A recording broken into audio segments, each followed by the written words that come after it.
Love is War est-il un manga surcoté?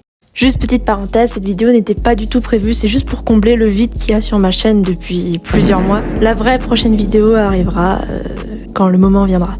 Je me baladais tranquille sur Twitter, voilà. Et puis là, je tombe sur ce tweet. Au début, je voulais y répondre directement par écrit sur le réseau. Donc je commence à taper et tout. Et puis là, je me dis, me connaissant, je vais peut-être débiter un peu et trop parler. Donc autant le faire en format vidéo, comme ça, au moins j'écris pas des pavés encore. Donc voilà, en réalité, c'était surtout pour cette raison que je fais cette vidéo. Donc concernant ce fameux tweet, j'ai regardé un peu les avis et tout. Pour la plupart, c'est positif. Je fais pas forcément cette vidéo pour faire comprendre à ceux qui n'aiment pas l'œuvre que l'œuvre est en réalité cool, parce que voilà, vous me connaissez, je suis la plus grande fan clairement de Kaguya-sama, donc non, je vais clairement pas dire que c'est surcoté, mais je tenais juste à apporter mon avis parce que j'ai remarqué que la plupart des gens appréciaient Kaguya-sama tous pour la même raison, la comédie. Après, évidemment, ça a beaucoup changé depuis la sortie du dernier épisode de la saison 3 et du film, mais de façon générale, les gens aiment surtout pour les moments drôles. Ce qui est en soi complètement logique, parce que clairement, on va se dire les termes, sans l'humour dans Kaguya-sama, l'œuvre ne serait jamais allée aussi loin. Enfin bon, ça c'est si on compte pas la saison 3, parce que cette saison était plus centrée sur la romance. Mais moi, personnellement, je trouve qu'on parle pas assez du développement des personnages.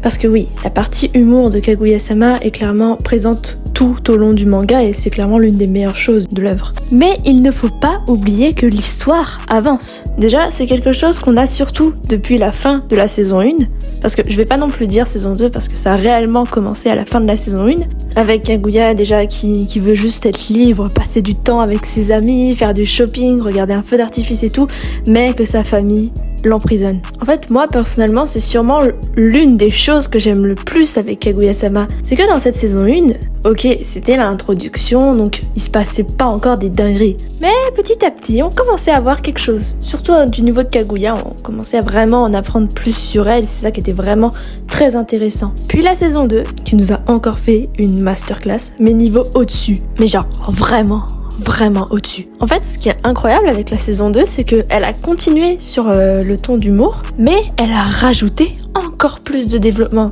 sur l'histoire et sur les personnages, en rajoutant en plus des nouveaux personnages. Et c'est sûrement ça qui a fait monter Kaguya-sama en popularité. Déjà, tu fais une suite, donc forcément les gens qui ont vu la saison 1, ils ont envie de continuer à rire encore avec la suite de l'histoire, etc. Et c'est là justement que Akasaka a profité de ce moment-là pour aller encore plus loin. Le truc, c'est qu'il a tellement pris le temps de développer chacun des personnages, que ce soit les personnages principaux ou les personnages secondaires, tu t'attaches à tout le monde. Donc là, forcément, l'œuvre a tout eu pour plaire. Mais ce qui est encore plus incroyable dans tout ça, c'est qu'il est allé encore plus loin avec la saison 3.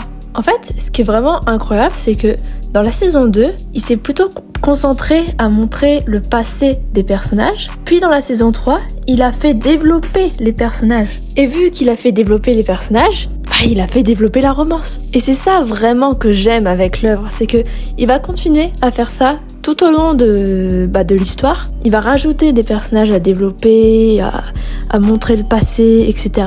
Et justement, pour montrer que les personnages ont évolué, il a mis des drames. En fait, c'est le fait d'avancer et de pousser aussi loin son histoire, mais en même temps, toujours continuer à faire de la comédie, en poussant toujours plus loin les blagues, etc. qui fait qu'en fait, on peut pas se lasser de l'œuvre. On peut pas. Il se passera toujours des dingueries, que ce soit sur le point comique ou sur le point dramatique ou le point romantique ou tout ce que vous voulez, il se passera toujours des dingueries. Mais bon, avant que vous vous affoliez, etc., je précise que c'est mon avis. Évidemment, les goûts et les couleurs, ça se décide pas. Il y aura forcément des gens qui vont pas aimer parce que c'est comme ça, c'est tout. Voilà, c'est la vie. C'était tout ce que j'avais à dire aujourd'hui, j'espère que cette vidéo vous aura plu. N'hésitez pas à vous abonner si vous aimez ce genre de vidéo, et puis voilà, à la prochaine!